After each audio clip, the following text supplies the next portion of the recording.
Eh bien, salut à toutes et à tous et bienvenue dans cette nouvelle vidéo rebooking. Je refais la carte de WrestleMania et on est parti pour WrestleMania 32. Et alors pour le premier match, je le mets comme ça, c'est un match féminin. Oui, c'est vrai que jusqu'ici, je ne bookais pas les matchs féminins. Je suis désolé, on va pas se mytho que la période diva à la WWE, c'est loin d'être intéressant. Donc désolé si je n'ai pas prévu de Kelly Kelly contre Michelle McCool à WrestleMania 27. Voilà, je suis désolé.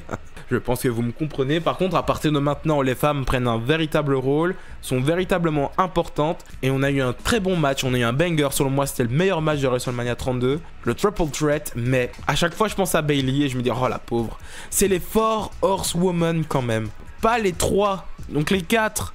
Et c'est ouais, je mets Bayley, elle fait ses débuts à WrestleMania et voilà. Mais par contre, quand même, victoire de Charlotte qui devient la toute première championne femme de la WWE. Félicitations à elle. Ensuite, nous avons Baron Corbin qui, comme dans la réalité, remporte la Battle Royale d'André le Géant. Pour moi, c'est un très bon choix. Voilà, et le mec sortait de nulle part. Il venait d'NXT, c'est un mec inconnu. Et en plus de ça, il venait d'NXT, mais même à NXT, c'était pas forcément le gars le plus connu, c'était pas du tout le plus gros nom d'NXT. Donc voilà, très bien. Pour moi, c'est un très bon choix. Et là, j'avoue que j'ai pas fait l'image non plus parce que ça aurait été aussi galère à mettre autant de personnes. Quand il faut mettre autant de personnes, c'est chiant, hein, donc je m'en excuse. Mais pour moi, ça aurait pu être un triple threat très intéressant, peut-être ladder match même, pour le titre, pour les titres par équipe, entre le New Day, qui aurait pu entrer en tant que champion, comme dans la réalité, mais surtout défendre des titres. Parce que dans notre réalité, ils affrontent la Ligue des Nations et ne mettent pas les titres en jeu et ils perdent. Ici, le New Day affronte les Usos et les Dudley Boys dans un match ladder. Mais ici, c'est avec le New Day et les Usos et victoire du New Day. C'est pour ça que je les ai mis eux. Et là, par contre, c'est un match en 1 contre 1. Je me dis, pourquoi pas la Ryder Mania, on veut prouver un truc. Et ben, tu sais quoi, Zack Ryder, il rentre à WrestleMania en tant que champion intercontinental. Et il perd face à Chris Jericho qui remporte son 10e titre intercontinental. Félicitations à lui. Et oui, je sais pas, je me dis, vas-y, Zack Ryder, tu peux avoir ton match solo. Pourquoi pas? Pourquoi pas tester un petit truc? Et là, vous me dites, qu'est-ce qu'on fait d'AJ Styles? Eh ben, on le fait affronter Kevin Owens. Voilà, tout simplement, AJ Styles contre Kevin Owens en 1 contre 1. Ce match avait un petit peu été teasé en plus de ça au Royal Rumble, où Kevin Owens élimine AJ Styles et lui dit... bienvenue à la WWE. Et bam, il élimine.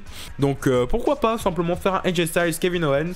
Personnellement, moi je regrette un petit peu que AJ Styles n'ait pas remporté son premier match à Mania. Donc victoire d'AJ Styles. Et là, c'est le clash de la Ligue des Nations. Pour moi, bon, plus ça qui arrive un petit peu à terme, hein, c'est un clan qui aurait pu être sympa. Et qui malheureusement a juste servi à mettre en avant l'Authority, à mettre en avant Roman Reigns. Mais ça aurait pu être vraiment sympathique.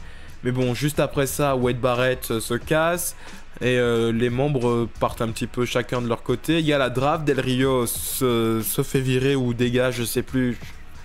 Je sais plus réellement comment ça se passe. Et Rusev et Sheamus ne se croisent plus. Ici, on fait un Fatal 4-Way pour le titre des États-Unis avec une victoire de Sheamus. C'était quand même le plus gros nom, le plus gros projet de l'époque, donc allez, Sheamus. Et là, je me dis, oulala, ça va faire parler là encore.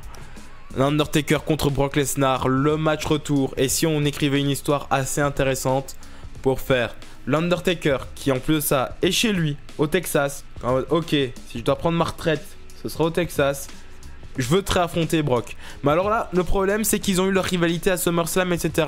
Là, on partirait peut-être trop dans la réécriture, mais dans ce cas-là, ils ont pas du tout leur rivalité à SummerSlam. Le doigt d'honneur, le même d'Undertaker qui rigole, etc. Ça n'existe pas. Leur première confrontation depuis WrestleMania 30 n'arrive que maintenant. Et l'Undertaker veut à tout prix sa revanche à WrestleMania. Brock Lesnar dit non, je n'ai plus rien à prouver. Qu'est-ce que je gagnerais à t'affronter? Et c'est là que Taker lui dit, et tu sais quoi?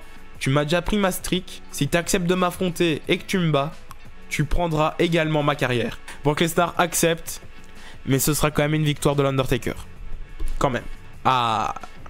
Et là oui, je comprends pas pourquoi c'est pas ce match-là qui a été fait. Winner takes over WWE, évidemment. Shane McMahon qui fait son retour, qui veut le pouvoir. Triple H qui est au pouvoir et qui en abuse depuis déjà quelques années. Vince McMahon qui à l'écran hein, évidemment qui à l'écran se dit qu'il veut commencer à délaisser le pouvoir aux autres. Mais voilà, on fait un Shane contre Triple H, le gagnant prend le pouvoir de la WWE dans un Hell in a Cell. Ce serait exactement le même match que face à l'Undertaker, victoire de Triple H, et ensuite on aurait Vince qui dit ok, Shane tu prends SmackDown, Triple H et Steph vous prenez Raw, et voilà quoi. Et ensuite dans le main event, et oui je suis désolé, pas de Seth Rollins, pas de Triple Threat, parce qu'en fait, malheureusement, il n'y a pas de John Cena, il n'y a pas de Daniel Bryan. Parce que, si vous voulez, je peux vous donner la liste des blessés. Parce que WrestleMania 32, c'est vraiment le WrestleMania maudit. La liste des blessés est la suivante. Luke Harper, Neville, Cesaro, Bray Wyatt, Seth Rollins, Daniel Bryan, John Cena, Randy Orton. Rien que ça. Donc, voici l'histoire que je vous raconte. Je pense que faire gagner le Royal Rumble 2016 en mettant le titre WWE en jeu, le faire gagner à Triple H, c'est une idée plutôt pas mal.